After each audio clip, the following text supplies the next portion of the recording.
Shohruh bundayda endi ssenariy bo'yicha. Sen ana qo'lingga grant olasan-da, men tomda bo'laman. Menga qarab grant otasan. Men toshni uraman lekin bilasiz-ku.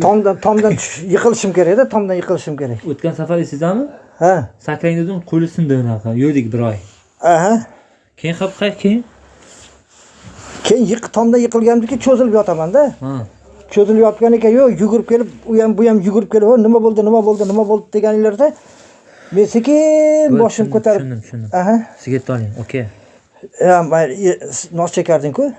Ha, shuni ham meniki desangiz kerak. Ha, menikida ancha turgan edi-ku hozir. Voy, ya. Nega jahl qilasiz? Bir gap bo'ladi, sizlar nafas olak, ya. Biz jahl qilamiz, chaki. Rostda menikida ancha turgan, yo, darrov meniki deb, ya, voy. Hozir ana tomdan yiqilaman deyapsiz, pul yo'q paytda qo'ying, qiynamang. O'zi o'tgan safar yedi, bir oy yotdingiz-ku bunaqa qilib o'zi ham. Endi bo'ladi-da, shunaqada kinoda shunaqa bo'ladi-da endi. Rasku rostakam uraman top bo'lsa. Mayli. Xo'p.